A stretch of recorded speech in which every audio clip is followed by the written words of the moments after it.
Terima kasih pemirsa, masih bersama Netizen Bertanya Ustadz Menjawab. Jadi pemirsa sekalian, jadi cara wudhu tadi di dasar cara tayamum tadi, kalau kita tidak mendapatkan air atau kesulitan dan lain sebagainya, boleh sakit atau dalam safar, boleh diganti dengan tayamum. Hal itu cara tayamum tadi sesuai dengan tuntunan Rasulullah SAW dalam hadis yang diriwayatkan oleh muttafaqun alaih atau Bukhari Muslim dari Ammar radhiyallahu anhu. Jadi ia berkata, aku pernah dalam keadaan junub dan tidak mendapatkan air, lalu aku berguling-guling dalam debu dan lalu sholat. Maka aku sebutkan yang demikian itu kepada Rasulullah SAW. Lalu beliau berkata, sesungguhnya cukup kamu melakukan begini. Nah, lalu Rasulullah meletakkan tangan kedua tangannya, membimbing langsung ke tanah dan meniupnya, kemudian mengusap mukanya dan tangannya sampai pergelangan tangannya dengan kedua telapak tangan itu. Muttafaqun alaih.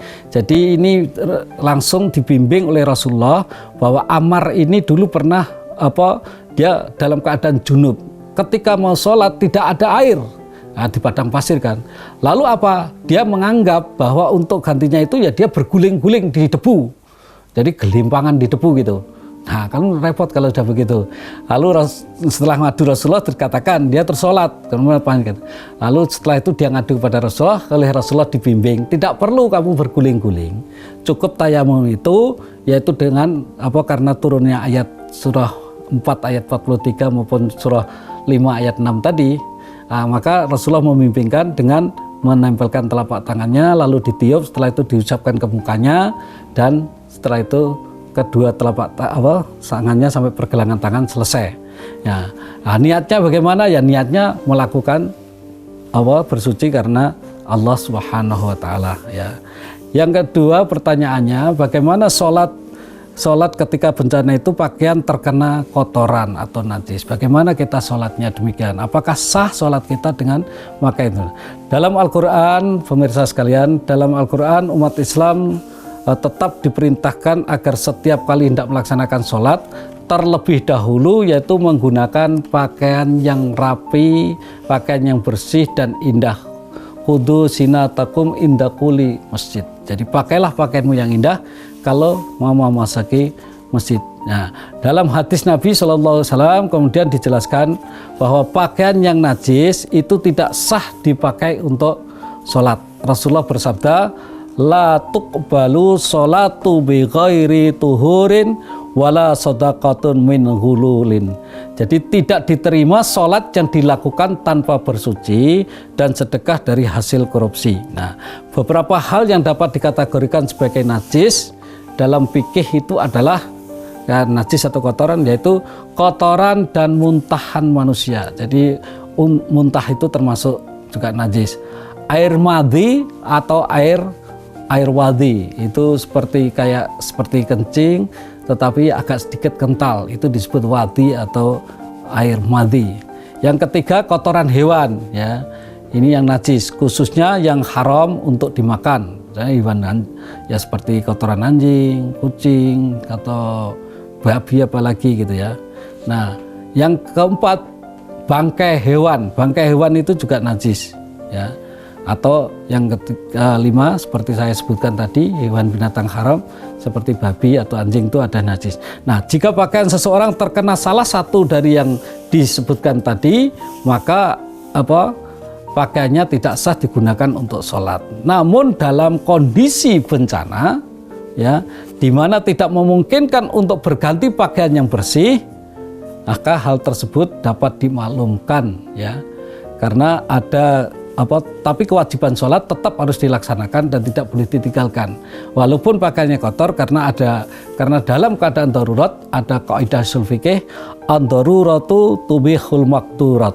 Jadi kondisi darurat itu dapat membolehkan sesuatu yang pada asalnya adalah dilarang ya, seperti tadi pakaian kotor kena najis, sebetulnya dia dilarang tidak sah untuk melakukan sholat, tetapi karena dalam keadaan darurat bencana yang mana kita tidak mungkin melakukan hal tersebut, maka hal itu dibolehkan. Sementara dalam keadaan darurat kalau memang tidak bisa berganti dengan pakaian yang lebih bersih lagi ya. Kalau dalam keadaan bencana apalagi tsunami gitu kan nggak mungkin gitu ya. Maka boleh itu dipakai karena dalam kaidah ushul fikih dijelaskan demikian. Nah ini yang kedua, yang terakhir, yang selanjutnya pertanyaan, melaksanakan sholat dengan aurat tidak tertutup secara sempurna. Biasanya kalau kena bencana kan tidak tertutup sempurna. Nah, bagaimana hal tersebut? Jadi pemirsa sekalian, sering ditemui memang dalam situasi bencana masyarakat yang lebih memilih untuk kadang-kala tidak meninggalkan sholat karena merasa ya mukenanya tidak ada gitu kan. Nah, bagaimana kalau ke dalam kondisi itu? Dalam kacamata fikih, kondisi bencana itu juga sebenarnya dapat digolongkan dalam situasi darurah tadi. Jadi disebutkan tadi dalam kaidah ushul fikih, kondisi darurat itu dapat membolehkan sesuatu yang tadinya dilarang. Maka di sini jika kita menemui hal tersebut ya karena kesulitan, maka kaidah tersebut berlaku. Jadi kalau toh kita tidak bisa menutup secara sempurna aurat kita, tetap sholat kita bisa sah. Jadi kewajiban tidak boleh kita tinggalkan. Umpama bagi laki-laki itu kan auratnya batasnya pusar sampai sini. Nah kalau ada cukup celana situ yang ada cukup, maka itu boleh walaupun tidak menutup sampai sempurna, tetap sholatnya sah. Begitu pula kalau perempuan yang ada mungkin jilbabnya saja, tidak ada mukena, ya pakaian yang ada, kalau dalam keadaan darurat itu dibolehkan ya. Jadi tidak, walaupun meskipun tidak sempurna, karena kewajiban sholat itu tidak boleh ditinggalkan dalam kondisi yang bagaimanapun juga. Tetapi di sini kalau dalam keadaan darurat, Allah juga memberikan rukhsah atau keringanan-keringanan bagi kita, karena Islam itu ya tidak mempersulit tetapi mempermudah. Jadi kalau dalam Al-Quran, kesulitan itu bisa menimbulkan suatu kemudahan. Al-masaqah tajlibu taisir. Jadi kesulitan bisa menimbulkan suatu kemudahan. Jangan kemana-mana pemirsa, tetap di Netizen Bertanya, Ustadz menjawab.